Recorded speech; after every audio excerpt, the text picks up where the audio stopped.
સુરત જિલ્લાના ઉલપાડ તાલુકાના વડોલી ગામે એક અભણ આદિવાસી મહિલાને વિશ્વાસમાં લઈ તેની કિંમતી જમીન પચાવી પાડવાનું અને તેની નામે બોગસ બેંક એકાઉન્ટ ખોલી નાણાં ઉપાડી લેવાનું મસમોટું કૌભાંડ પ્રકાશમાં આવ્યું છે. આ અંગે ભોગ બનનાર મહિલાએ કિમ પોલીસ મથકે ફરિયાદ આપીને જવાબદારો સામે કડક કાર્યવાહીની માંગ કરી છે. વડોલી ગામના રહેવાસી લક્ષ્મીબેન ચનાભાઈ પોતાની વડીલોપાર્જિત જમીન વેચવા માંગતા હતા. દરમિયાન તેમની મુલાકાત મધ્યસ્થી જયંતિભાઈ આહિર અને ગૌરવભાઈ પરમાર સાથે થઈ. આ શખ્સોએ જમીનના ટાઇટલ ક્લિયરન્સ અને કલેક્ટર પરવાનગીના નામે મહિલા પાસેથી આધાર કાર્ડ, પાન કાર્ડ અને ફોટા મેળવી લીધા.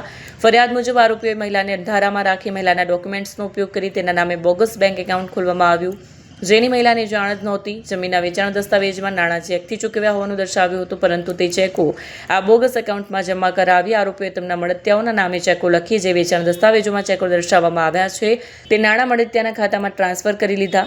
દસ્તાવેજ થઈ ગયા હોવા છતાં મહિલાને એક પણ રૂપિયો મળ્યો નથી અને જમીનનો પ્રત્યક્ષ કબજો હજુ પણ મહિલા પાસે જ છે. મહિલાએ કિમ પોલીસમાં ધર્મિષ્ઠાબેન અશોકભાઈ ફોકાણી, ગૌરવભાઈ પરમાર અને જયંતિભાઈ આહિર વિરુદ્ધ વિશ્વાસઘાત, છેતરપિંડી અને કાવતરું રચવા બદલ BNSS એક્ટ હેઠળ ફરિયાદ દાખલ અરજી કરી છે. લક્ષ્મીબેન રાઠોડ. તમે આજે પોલીસ સ્ટેશન કેમ આવ્યા? અમને ઈસો નહીં મળ્યો. અમને છેતરીને દસ્તાવેજ કરાવી લીધેલો છે. લોકો પૈસા મળ્યા નહીં. અમને કહે કે તમને પૂરા પૈસા આપેલા છે ને કે જો સાહેબ બોલે તો એવું કહેજો કે પૂરા અમને પૈસા મળી ગયેલા છે ને અમને પૈસા તો એ લોકો આવેલા જ નહીં.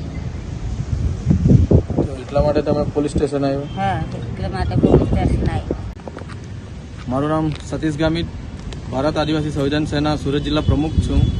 અને અમને ઘણા સમયથી આજે વડોલી ગામના લક્ષ્મીબેન રાઠોડ, જેમણે આદિવાસી સમાજના છે અને અમે પણ આદિવાસી સમાજના છે, એમની સાથે ઘણો બધો અન્યાય થયો છે. જે રીતે કે એમની જમીન આવી છે વડોલી ગામમાં 11.5 વીઘા જેવી એમની જમીન છે. એમની ઉપર એમનો જે દસ્તાવેજમાં જે છે 88% એમનો ભાગ છે, પણ એમનો દસ્તાવેજ એવી રીતે કરવામાં આવ્યો છે છેતરપિંડી કરીને 25% બતાવીને એમનો દસ્તાવેજ બનાવવામાં આવ્યો છે અને એમને પૂરતું વળતર પણ નહીં મળ્યું. અને ઘણા લોકો અંદર ઇન્વોલ્વ છે, જેમ કે ગામના ઘણા બધા એવા છે જે જમીનમાં પડ્યા છે અને એમને હજુ પણ ન્યાય નહીં મળ્યો.